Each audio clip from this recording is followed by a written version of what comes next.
How's it going, guys? My name is Damien, and welcome back. Bringing you my review for Arrow Season 3, Episode 7. An absolutely amazing episode. If you haven't seen it yet, feel free to click off as always and come back later if you want to hear my thoughts and opinions. So, I will do my top 5. I will also do a bonus video talking about the two core relationships on this episode and really this entire season because they have been hinting a lot at the two main relationships and they've kind of gone back and forth. So I'll do a bonus video for that. Feel free to check back on my channel maybe tomorrow or later tonight for that video.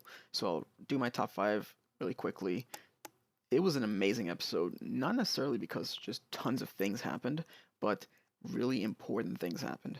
And I like the way they handle characters on this show and the way they reference the future and the way they kind of acknowledge the fact that they were heading down this path at some point. So at number 5, I have Carrie Cutler, who is Cupid. She is a minor DC villain associated with Green Arrow and Black Canary.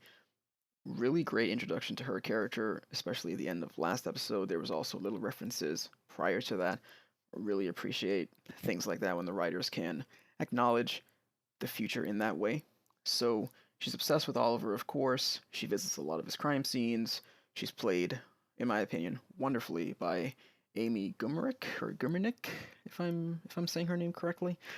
But yeah, I really enjoyed her scenes with Oliver. They also left her character open-ended with the possibility of her returning down the line, which I imagine will happen because her time with Argus and the Suicide Squad is going to really define her, and she is already insane as it is, but she is going to lose her sanity completely down the line, and if she does return, it will be interesting to see her as a much more maniacal, unpredictable, uh, really obsessive in a darker tone. So it'll be great to see that. Number 4, I really have to give a lot of the spots this week to Ray Palmer, but I will say this: every single time they show more scenes regarding Ray Palmer, you start to learn more about his character. What did we see this on tonight's episode? It was simple. He asked Felicity out to dinner because he knew she would be the reason that he's able to convince that guy to sell. It makes sense because he wanted that mine, the mineral deposits out in Nevada, because of a dwarf star alloy that he's looking for. And I believe that that material that he's looking for, that alloy, is going to contribute or factor into his Atom exosuit that we saw at the end of the episode. Again, a lot of speculation, but this is really, it's pretty much what you can expect from a show like this. So I expect to see him doing a lot of things like that in the future, really just using his overall street smarts intellect to get his way and ultimately achieve his goal. He is a DC hero through and through. He's not an anti-hero or anything like that. So we will see as they show more of his character what really becomes of Adam himself, but he is confirmed to wear the suit this season. So it's going to be amazing to see it. Of course, we have a lot of things coming up with the crossover between The Flash and Arrow on December 2nd, so that is going to be a really great episode. But right now, I feel like Ray Palmer is just stealing the show with his presence. And again, have to really commend Brandon Roth for doing a great job. He really is selling the fact that he is Ray Palmer, and the more and more that I see of him, the more I want to see even more scenes with him. So I look forward to future scenes with him and Felicity, and eventually Oliver Queen. That should be really great. So number 3, the flashbacks in. You have to really look at the Oliver Queen flashbacks because, and I usually don't mention this in my reviews, or I never really think too much of them, but every single flashback that we see that happens every single week really just shape and continue to define who Oliver Queen is today. So I really enjoyed these flashbacks. They felt a little bit more personal to me. I also felt that you still got to see Oliver Queen's human side and him really just struggling through and accepting his life as it is. So I feel like the flashbacks are great every single week, but this week, personally, I actually enjoyed them a lot more than I usually do. So, again, great episode, fantastic stuff all around. But what can you do, really? The show it's got a pacing that is really kind of settled into, and I really enjoy it. The flashbacks are consistent every week, and I may not rank the flashbacks in my top 5 moments next week or in the prior weeks, but this week I thought they were really great, and I always enjoy seeing the flashbacks. So let me know what you guys think about the flashbacks as well. If you enjoy them every week, feel free to comment down below. Number 2, Oliver losing it.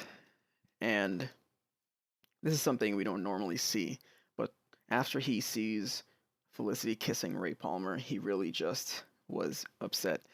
And he is someone that really has full control of himself and is able to keep his emotions in check. Seeing him in that type of state really represented his hope for a normal life, or at least having some sort of a normal life, and wanting Felicity to be that person in his life that keeps the balance, that is his real like only chance for a normal life. We're going to see the evolution of the character, and we're going to see if Laurel still has a part to play with Oliver Queen and Arrow and all of this good stuff. So, but I have to really give a nod to Oliver just being on edge and just not too happy. And for the most part, there's a hint of jealousy there, of course.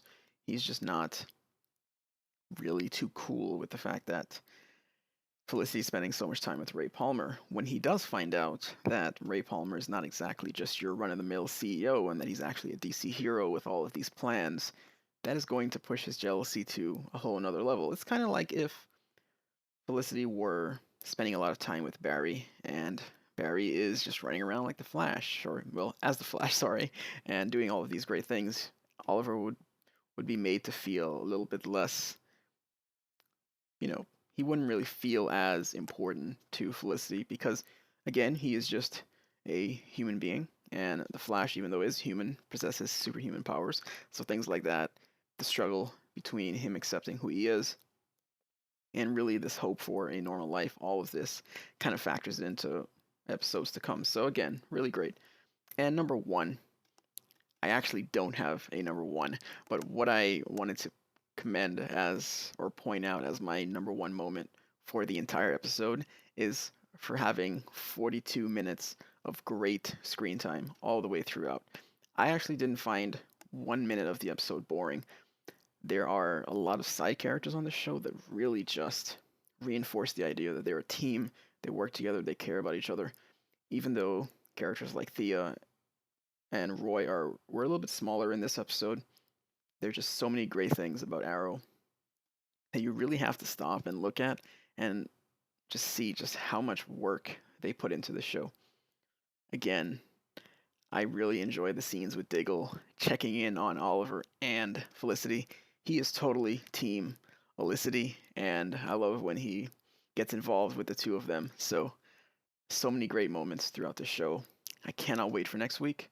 Well, they're going to be on break next week, but I can't wait for December 2nd. Let me know what you guys think.